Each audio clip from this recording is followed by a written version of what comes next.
যে মানুষটাকে আপনি আজ খুব বাজেভাবে ঠকাচ্ছেন, সে মানুষটা আপনাকে অভিশাপ দিক বা না দিক, আপনিও একদিন খুব বাজেভাবেই ঠকে যাবেন। হয়তো অন্য কারো কাছে, নয়তো কোনো না কোনোভাবে, তবে ঠকে আপনি অবশ্যই যাবেন।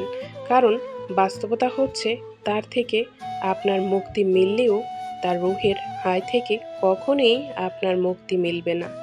কাউকে বিনা কারণে অন্যায়ভাবে আঘাত করলে, কারো সাথে বেইমানি কিংবা প্রতারণা করলে সাময়িকভাবে আপনি নিঃসন্দেহে ভালো থাকবেন, তবে বেশি দিন ভালো থাকবেন না। জীবনের শেষ দিন পর্যন্ত তো কখনোই নয়। আর পরকালের কথাটা নাই বা বললাম। বিশ্বাস ভাঙার প্রতিযোগিতায় আপনি খুব দক্ষতার সহিত কারো বিশ্বাস ভাঙছেন। আপনার দেওয়া দুঃখ কষ্টে প্রার্থনায় বসেও কেউ চোখের জল ফেলছে। প্রস্তুত থাকুন, আজ না হয় কাল আপনার বিশ্বাসও কেউ না কেউ ভাঙবে, আপনার চোখের জলও কেউ না কেউ ফেলবে। ইচ্ছাকৃতভাবে আপনি কারো ক্ষতি সাধন করলে আপনার ক্ষতিও কোনো না কোনোভাবেই হবে। অন্যের দুর্বলতা, সরলতা কিংবা ভালোবাসার সুযোগ নিয়ে আপনি যা যা অন্যায় করবেন, গোলাকার এই পৃথিবীতে ঘুরে ফিরে তার সবটাই ফিরে পাবেন। শুধু সময়ের অপেক্ষা মাত্র। আপনার অন্যায়, অত্যাচার, অবিচার, বেবিচার, অপকর্ম, প্রতারণা, ঠকানো, বেইমানি সব কিছু আপনি ভুলে যেতে পারেন। যার সাথে করেছেন সেও হয়তো কোনো দিন ভুলে যেতে পারে, কিন্তু প্রকৃতি কখনোই কোনো কিছু ভুলে না।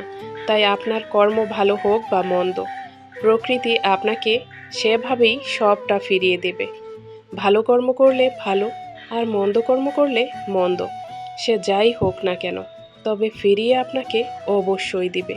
মনে রাখবেন, গোলাকার এই পৃথিবীতে ভালো মন্দ সব কিছুই ঘুরে ফিরে আসে। মানুষের হিসেবে ভুল হলেও প্রকৃতির হিসাবে কখনোই ভুল হয় না।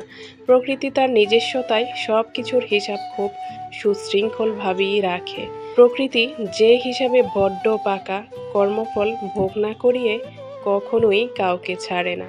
জানেন তো, ইংরেজিতে রিভেঞ্জ অফ নেচার বলে একটা কথা আছে, বাংলায় যাকে প্রকৃতির প্রতিশোধ বলে। কিন্তু আমরা যখন ঠকে গিয়ে ঠকবাজ, প্রতারক, বেঈমান, বিশ্বাসঘাতক ও চরিত্রহীন মানুষগুলোকে ভালো থাকতে দেখি, তাও আবার দিনের পর দিন, বছরের পর বছর কিংবা যুগের পর যুগ ধরে, তখন আমরা বলি রিভেঞ্জ অফ নেচার বলে কিছুই হয় না, কিচ্ছু না, ওটা শুধুমাত্র সান্ত্বনার বাণী। কিন্তু না, মোটেও তা ঠিক নয়। এগুলো আসলে আমাদের আঘাতে আঘাতে ক্ষত বিক্ষত হয়ে যাওয়া অশান্ত মনের অশ্রুকণা। আপনি সবাইকে ফাঁকি দিতে পারলেও প্রকৃতিকে কখনোই ফাঁকি দিতে পারবেন না। সবাই আপনাকে ছেড়ে দিলেও প্রকৃতি কখনোই আপনাকে ছেড়ে দিবে না। মনে রাখবেন, মানুষ যা পারে না, প্রকৃতি তা খুব ভালোভাবেই পারে। মানুষ যে হিসাব মিলাতে পারে না বলে হিসাব খালি অপূর্ণ রয়ে যায়, প্রকৃতি সে হিসাব সময় মতো কড়াই গণ্ডায় মিলায়। মানুষ যে বিচারের ভার সৃষ্টিকর্তার হাতে ছেড়ে দিয়ে নীরবে নিবৃত্তে চোখের জল ফেলে, সব সহ্য করে যায়, প্রকৃতি সে বিচারের সাজা এই দুনিয়াতেই ভোগ করিয়ে নিয়ে যায়। কাউকে অন্যায়ভাবে আঘাত করা ছাড়ুন, ঠকিয়ে লাভবান হওয়ার চিন্তা বাদ দিন, প্রতারণা করার মানসিকতার জলাঞ্জলি দিন।